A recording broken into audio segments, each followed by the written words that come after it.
Now for the both of you, your characters got to don, the elven armor this time around. Tell us about, putting on that costume and the fitting of that. I mean, how do you feel wearing that elven armor into combat? I mean, does it feel powerful in a sense?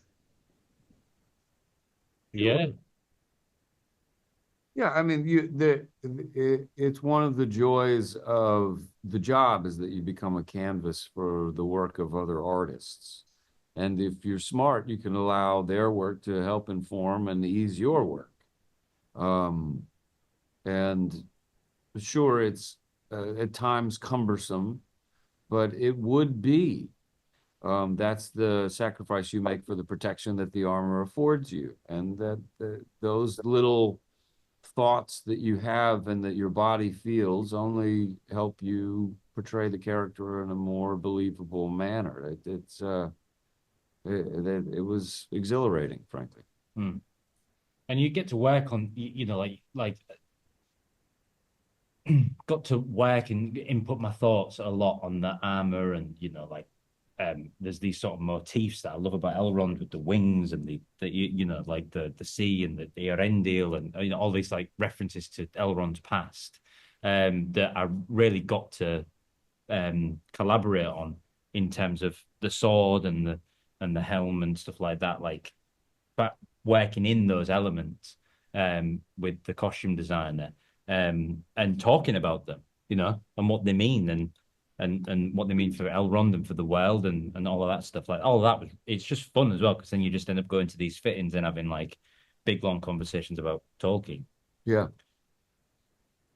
And how about prepping for the action for this? For the both of you, I guess you weren't afraid to get down and dirty to conclude this series. Oh wow, Why? hello.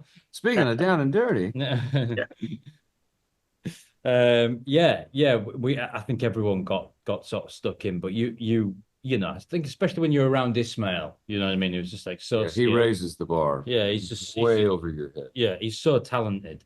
And you watch him, I watch him, and it's only when you understand a bit about what he's doing, that you can see that he's doing this push kick because you tried to learn that same kick last week and I couldn't do it, or I could do it, but not as, and he's just executing it flawlessly. That you're like, wow, he's really good at this. And being around that, as you say, it raises the bar, raises everyone's game, which is great. And it's lovely that the directors and showrunners and stunt coordinators are just as invested in the stunt work as being a tool for narrative. That a lot of times with stunt work, it's where the narrative stops. But I think we've gotten at least close to it's just another tool to tell the story. And one last thing for both of you, it seems like the story always elevate for elves to be responsible for Middle Earth. I mean, do you both feel about what do you feel about the elves in the storyline getting more and more responsibility as it progresses? Well, actually, I think Well, it's we been took it on. It's our own fault. yeah, and it's kind of in reverse. It's like we're actually losing that responsibility. Our numbers are dwindling in the second age.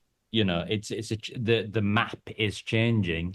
You know, And we're the elves that decided to stay and protect Middle Earth and could forge a home there, kind of in spite of our best interests, and potentially to exaggerate our view of ourselves, mm, that we could rule over and protect this dirty hunk of rock where every creature on it wants to kill each other.